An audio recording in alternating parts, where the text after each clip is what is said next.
जिस क्षण ध्रुव सामने आया, सोलंकी जो कोहरा सम्राट थी तनाव में आ गई, लेकिन अगले ही पल उसने राहत की एक छोटी सी सांस ली। हालांकि वो उन्हें जानती थी, लेकिन उन्हें विरोधी माना जाता था। लेकिन अब जब वो एक बाहरी व्यक्ति के रूप में सामने आ चुकी थी तो उसका रास्ता पहले से तय रास्ते से भटक चुका था। सब कुछ बदल गया था। अब उस मैच का कोई मतलब नहीं रह गया था, अब उस तथाकथित टूर्नामेंट का कोई मतलब नहीं रह गया था। फिर भी उसके पास ध्यान भटकाने का कोई समय नहीं था। बाहर उथल पुथल अभी भी जारी थी और वो पहले से ही घटनास्थल पर इकट्ठा हुए शक्तिशाली लोगों की मौजूदगी को महसूस कर सकती थी। उसके पास फालतू बातों का कोई कारण नहीं था, तो वो सीधे मुद्दे पर आ गई। सोलंकी दिव्य पुत्र ध्रुव का अभिवादन करती है। आप यहाँ क्यों आए हैं? उसकी आवाज सीधी थी, उसका लहजा अटल था। मेरे साथ आओ। ध्रुव के शब्द शांत, दृढ़ और ऐसे थे जिन्हें टाला नहीं जा सकता था। इससे उसके पास फालतू बातों का कोई कारण नहीं था, तो वो सीधे मुद्दे पर आ गई। सोलंकी दिव्य पुत्र ध्रुव का अभिवादन करती है। आप यहाँ क्यों आए हैं? उसकी आवाज सीधी थी, उसका लहजा अटल था। मेरे साथ आओ। ध्रुव के शब्द शांत, दृढ़ और ऐसे थे जिन्हें टाला नहीं जा सकता था। इससे पहले कि वो कोई जवाब दे पाती, वो फिर बोल पड़ा। हमारे पास ज्यादा समय नहीं है। और फिर उसने अपना हाथ उसकी ओर बढ़ाया। Question mark, question mark, question mark, question mark, question mark, question mark, question mark, question mark, question mark, question mark, and Ranchi. The then followed Virgin Koblayo. Tamar question mark, and Ranchi, and Ranchis, and Runini, and Rantor Anchis. पहली बार सोलंकी हिचकिचाई। उसकी तीखी निगाहें भ्रम से चमक उठीं। वो किस बारे में बात कर रहा था? दिव्यपुत्र ध्रुव, आप क्या कह रहे हैं? उसका स्वर स्थिर रहा, लेकिन उसकी आवाज में थोड़ी सी सावधानी झलक रही थी। वो समझ नहीं सकी उसके साथ आओ से उसका क्या मतलब था। वो क्या योजना बना रहा था? जिया, मेरे साथ आओ, हमें अब जाना होगा। ध्रुव की आवाज में जोर था। अब उसकी इंद्रियां दूर की उथल पुथल पर छा रही थीं। वो महसूस कर सकता था देवता पहले से ही चीजों को जोड़ रहे थे। उसका समय खत्म हो रहा था। उसके भागने में थोड़ी सी भी चूक नहीं हो सकती थी। लेकिन वो हिल नहीं रही थी। वो उसका हाथ पकड़ने की कोशिश नहीं कर रही थी। धत तेरे की! मैं ध्रुव हूं, मैं तुम्हारा पति हूं और तुम जिया मेरी पत्नी हो। मेरे साथ आओ।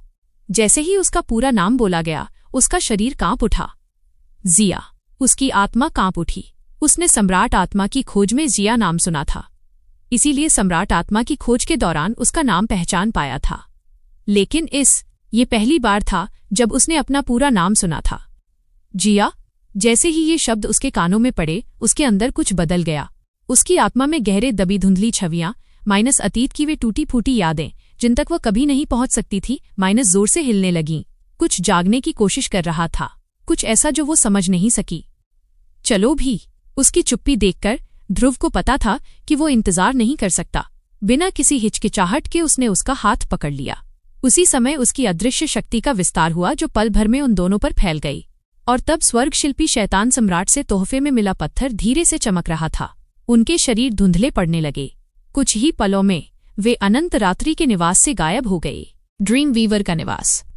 अथाह धूल के प्रकट होने से पवित्र भूमि के सभी शक्तिशाली लोग वहां पहुंच गए। सच्चे देवता, दिव्य शासक और अनगिनत ऊंचे लोग सभी इकट्ठा हो गए और उनकी दिव्य इंद्रियां उनके सामने मौजूद राक्षसी चीज पर टिकी थीं। एबिसल घोस्ट माइनस, जो कभी नाइट कमांडर यूची नानक सिंह था माइनस, अब एबिसल डस्ट द्वारा पूरी तरह से भस्म हो चुका प्राणी था। और अब तक शुद्ध भूमि में इस तरह के बदलाव की नामुमकिन बात के अलावा नाइट कमांडर में आंशिक रूप से बदलाव नहीं हुआ था, न ही उसने विरोध के संकेत दिखाए थे। वह पूरी तरह से एक अथाह भूत बन गया था। प्रभु भगवान राजकुमार, क्या आपको पता है कि क्या हो रहा है? अथाह सम्राट के बगल में मुख्य पुजारी बिंगरेज जरगान ने दूर संवेदी रूप से पूछा। उनकी आवाज में एक छुपी हुई बेचैनी थी। नहीं, अथाह सम्राट जरगान ने भी उतनी ही उलझन के साथ जवाब दिया। मैंने पहले कभी ऐसा कुछ नहीं देखा। असल में मैं भी आपसे यही पूछने वाला था, बिंगरेज। उनकी बातचीत गुप्त थी, दूसरे सच्चे देवताओं के लिए भी। बाकी दुनिया के लिए अथाह सम्राट एक निर्विवाद शासक था, जो सब पर राज करने वाला एक शाश्वत प्राणी था। लेकिन मुख्य पुजारी बिंगरेज के लिए अथाह सम्राट इससे कहीं ज्यादा था। वो स्वर्ग दंड युवराज था, एक ऐसा अस्तित्व जो नश्वर समझ से परे था। और बिंगरेज माइनस रेज गॉड रेस का सबसे शक्तिशाली माइनस उसकी रचना थी। रेज गॉड रेस जरगान की शक्ति से पैदा हुए दिव्य प्राणियों की एक जाति थी, जिसका अस्तित्व जरगान के सार से जुड़ा था। बिंगरेज न केवल उनमें सबसे शक्तिशाली था, बल्कि रसातल का मुख्य पुजारी भी था, जो स्वर्ग सम्राट के बाद दूसरे स्थान पर था। इस कारण केवल उसे ही अबीसाल सम्राट को इतनी करीबी से बात करने का अधिकार था। ये सचमुच पहली बार है जब ऐसा कुछ हुआ है, रसातल की शुरुआत के बाद से, है ना? दोनों ने अपनी चुपचाप चर्चा जारी रखी, लाखों वर्षों के इतिहास को याद करते हुए, किसी भी चीज की खोज में माइनस, किसी भी चीज की माइनस जो ये समझा सके कि अभी क्या हुआ था। आखिरकार जरगान ने अपना सिर आसमान की ओर उठाया। जब वो चुपचाप पुकारा तो उसकी आवाज में दिव्य अधिकार था। ट्रेजर स्पिरिट्स, क्या आपने कुछ असामान्य पाया? एक पल की खामोशी बीत गई और तभी एक गूंजती हुई आवाज उसके आत्मसागर में गूंज उठी। नहीं, जरगान की त्योरियां चढ़ गईं। तो फिर क्या हो रहा है? उसकी नजर फिर से अथाह भूत पर लौट आई। उसका मन अनगिनत संभावनाओं के बीच दौड़ रहा था। इस बीच अन्य सच्चे देवताओं के पास पूरे दिव्य राज्यों पर शासन करने की शक्ति थी। उस प्राणी का निरीक्षण करते रहे, फिर भी चाहे उन्होंने कितनी भी गहराई से खोज की हो, उन्हें कुछ भी असामान्य नहीं मिला। कुछ भी नहीं। और वो सबसे डरावना हिस्सा था। नानक सिंह कुछ ही पलों के अंतराल में पूरी तरह से एक अथाह भूत में बदल गया था। हे प्रभु देवताओं, हम तो बस इतना ही जानते हैं। एक हताश सच्चे देवताओं के साथ रसातल के शूरवीर सेनापति और शुद्ध भूमि रक्षक गंभीर लाइनों में खड़े थे। उनके चेहरे गंभीर थे क्योंकि वे उन घटनाओं का वर्णन कर रहे थे जिन्हें उन्होंने अपनी आंखों से देखा था। हालांकि जब ये घटना घटी तो वे सभी अलग अलग जगहों पर थे, फिर भी वे सब पास थे। फिर भी क्या हुआ? माइनस, जो शुरू से ही वहां मौजूद थे, माइनस ये नहीं बता सके कि क्या हुआ। लेकिन निश्चित रूप से कुछ चीजें चाहे कितनी भी भ्रामक क्यों न हो, आखिरकार किसी ने तो उनमें संबंध जोड़ ही दिया। कमांडरों के बीच धीमी सी फुसफुसाहट फैल गई और तुरंत आदेश दे दिया गया। कुछ पल बाद, ये वही रिपोर्ट जो आपने मांगी थी महोदय। एक बूढ़ा आदमी आगे आया। उसके हाथों में रिकॉर्ड्स का एक संग्रह था, पत्थरों पर लिखे शिलालेख और अलग अलग स्रोतों से इकट्ठा किए गए ब्यौरे।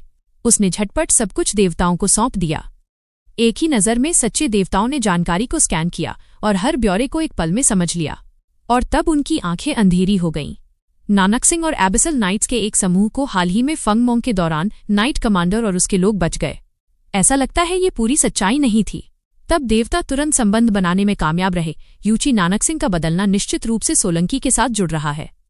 जब उन्होंने उस दिन की घटना से जुड़ी हर बात को जोड़ना शुरू किया तो उन्हें एक बेचैनी का एहसास हुआ। उनके दिव्य मस्तिष्क आपस में जुड़ गए और अकल्पनीय गति से जानकारी का आदान प्रदान हुआ। अथाह धूल, कोहरा सम्राट। अरे, स्टार डिवाइन रीजेंट को अचानक कुछ सूझा और उसके चेहरे पर उदासी छा गई। वो कुछ कहने ही वाला था कि उसने देखा कि अथाह सम्राट अभी भी गहरे विचारों में डूबा हुआ था। और फिर जरगान के विचार अचानक रुक गए। उसके अंदर एक भावना उमड़ पड़ी, एक एहसास। अथाह धूल नहीं, यह नहीं हो सकता। उसके हाव भाव जोर से बदल गए। और तब बूम, उससे एक राक्षसी दबाव फूट पड़ा जो शुद्ध भूमि पर टूट पड़ा। अनंत रात्रि के आसपास का हर कोई जम गया। उन पर घुटन भरा बोझ आ पड़ा।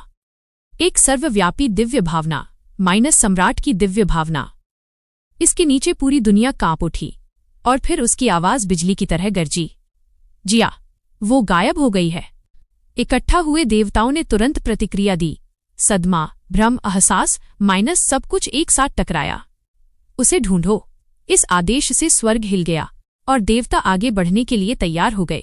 लेकिन जैसे ही वे जाने वाले थे, गर्जना, विनाश की एक भयानक चीख हवा में गूंज उठी। अथाह भूत माइनस वह प्राणी जिसे वे पल भर के लिए भूल गए थे, एक बार फिर जाग गया था।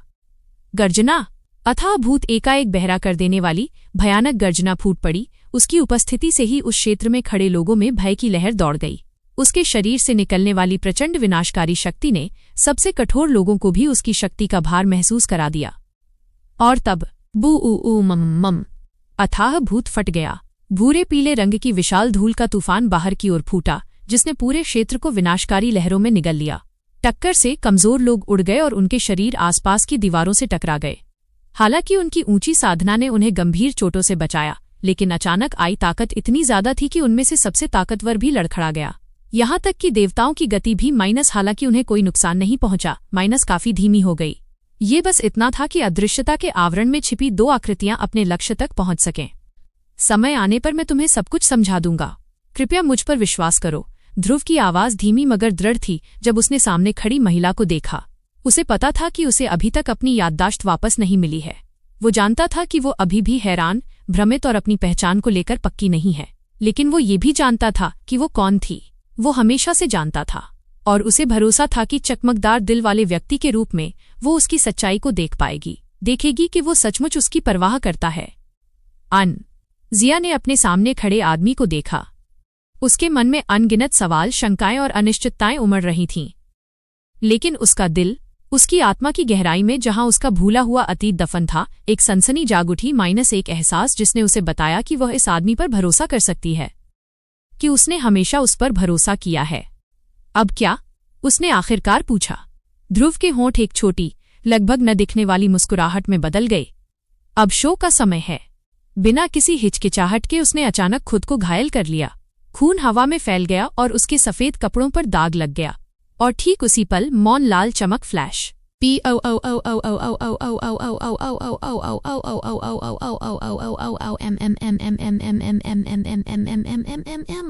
रात में एक और विस्फोट हुआ जिसने शुद्ध भूमि को हिलाकर रख दिया, जो पहले से कहीं अधिक विनाशकारी था। इस बार तो देवता भी बहुत ज्यादा डर गए। धूसर कोहरे का एक समुद्र उमड़ पड़ा जो विनाश की अजेय लहर की तरह उमड़ रहा था। और तब रूआ अथाह जानवरों की दहाड़ें आसमान में गूंज उठीं, जिससे शुद्ध भूमि की नींव ही हिल गई। पूरा ड्रीम वीवर निवास जलकर खाक हो गया। जो कभी दिव्य प्रतिष्ठा की भव्य और पवित्र भूमि थी, वो अब अथाह धूल के समुद्र से ज्यादा कुछ नहीं रह गई थी। बूओओएमएमएमएमएम कोहरे से अलग अलग आकार और रूप के जानवर निकले। उनकी डरावनी आभा किसी प्रलयंकारी शक्ति की तरह भूमि पर दबाव डाल रही थी। उनसे निकलने वाले विनाश और दमनकारी बल से हवा कांप रही थी। पवित्र भूमि, एक ऐसी जगह जो युगों युगों से भ्रष्टाचार से अछूती रही थी, अब विनाश में डूब रही थी। जो लोग शुद्ध भूमि में कदम रखने में काबिल थे, वे सभी पूरी तरह से प्रतिभाशाली थे। उनकी प्रतिभा और साधना रसातल के शिखर पर थी। फिर भी इनमें से कोई भी बात मायने नहीं रखती कि क्या हो यहाँ रहा तक कि दिव्य विलुप्ति क्षेत्र के ऊंचे पूजनीय लोग भी दिव्य सीमित क्षेत्र के अथाह जानवरों की विशाल शक्ति के सामने बौने थे। खास तौर से क्रिम्सन देवता अथाह जानवर उनके अलावा इसकी शक्ति के एक ही विस्फोटक दृश्य की ओर खींची चली आईं। उनके स्वामी घबराहट से पूरा ड्रीम वीवर निवास नष्ट हो गया तथा उसकी विनाशकारी शक्ति ने शून्य को छू जिन्होंने लिया। अपनी दिव्य अनुभूति को बढ़ाया था, वे भी एक निष्कर्ष पर पहुंचे। हवा भी शून्य में विलीन हो गई। कुछ इंद्रियां कुलीन वर्ग उद्यान और भरी अनगिनत नजरों से ड्रीम वीवर ऊंचे एक लोगों दूसरे को को उड़ा देख दिया रहे गया। थे। उनके शरीर कुछ हवा आपस में में चीथड़ों की तरह उड़ रहे थे। कुछ लोग बस जब चुपचाप अथाह खड़े धूल थे, की जबरदस्त सिर शक्ति झुकाए ने थे, उनके शरीर को समझ नहीं तबाह पा कर रहे दिया थे कि अभी तो क्या उनके हुआ मुंह से था। खून बहने लगा। इंतजार, उनके पास प्रतिक्रिया विद्वान करने की का समय आवाज, नहीं था, जो आमतौर पर विरोध शांत करने और का समय संयमित नहीं रहती था। थी, अचानक अत्यधिक कांपने शक्ति लगी। के सामने वे उसका चींटियों चेहरा के भय से अलावा कुछ विकृत नहीं हो थे। गया। उसके बगल गर्जना, में सर्वा कोहरे जम गई। सागर से आए उसकी जानवर अभिव्यक्ति दहाड़ एक रहे पल में थे घोर और भय से उनकी सन्नाटा राक्षसी छा गया। आकृतियां भूमि पर मंडरा तब रही थीं। भूमि यदि नाइट यहीं कमांडर रहो। के अबिसल बिना कुछ होस्ट में कहे बदल दोनों जाने आकाश की से ओर वे उड़ सभी चले। हाई अलर्ट उनकी पर आ गए आकृतियां होते। रात भर फिर नाइट कोहरे के कमांडर के सागर से ठिकाने अथाह की ओर जानवरों का पूरी आगमन रफ्तार से दौड़ ये देती किसी रहीं। असंभव बुरे सपने से स्पष्टीकरण कम देने नहीं का था। समय नहीं था, पीछे मुद्दा कर चाहे वे देखने का कोई भी भी हो, समय नहीं था। देवता या जो मनुष्य, कुछ भी उनमें उन्हें से हर अभी एक अभी डर के एहसास मारे हुआ उछल था, पड़ा।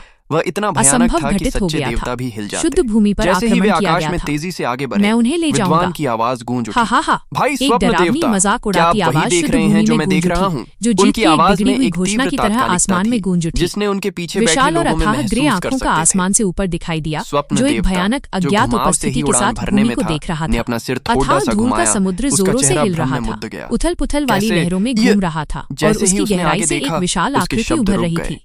क्रिम्सन उसकी देवता पुतलियां अथाह उससे जानवर कूद के गईं। खुले मुंह में दो तब उसे आकृतियां बात प्रकट समझ में आई हुईं। उनमें से एक और खून वह से अंदर लथपथ तक था। हिल गया। उसकी सांसें मुश्किल से उनके चल रही थी। साथ-साथ उसकी और नब्ज भी कमजोर आकृतियां थी आसमान और में उसकी उड़ती जीवन रहीं। शक्ति लगभग सभी खत्म हो चुकी महायाजक, थी। सभी दूसरी दिव्य शासक, एक युवा महान महिला राज्यों के जो सभी मामूली बुजुर्ग, रूप से ये घायल नाइट थी कमांडर लेकिन की पूरी शक्ति तरह नहीं थी, जीवित जिसने थी। पूरे शुद्ध और जिस भूमि पल को उनके अराजकता चेहरे में सामने भेज आए, दिया था। देवताओं पर भय ये तो छा कहीं गया। ज्यादा बुरी खास बात तौर थी। से स्वप्नहीन अराजकता में दिव्य यहाँ रीजेंट, कभी नहीं होनी स्वप्न चाहिए थी। देवता, अथाह शुद्ध धुल। भूमि के सभी तरफ, यूची नानक चाहे वे सिंह कोई के भी गले थे, से एक घुटन माइनस भरी, बुजुर्ग, कर्कश दिव्य ध्वनि पुत्र, निकली, प्रतिभाशाली जैसे उसका व्यक्ति, शरीर जोर माइनस से हर कोई ऐंठ रहा उन्माद में हो। अपने घरों से बाहर उसकी निकल गहन आया। ऊर्जा नियंत्रण से बाहर आकृतियों हो का गई। समूह आसमान किसी में भर गया। अप्राकृतिक, उनकी दिव्य हिंसक इंद्रियां चीज में पूरी बदल शक्ति गई। से बाहर की फिर ओर फैल रही हर थीं। एक शक्तिशाली सभी एक ही व्यक्ति की बिंदु पर आंखों के इकट्ठा हो सामने रही थीं। बूम, और उसके तब भीतर से अथाह धूल सदमा, फूट पड़ी।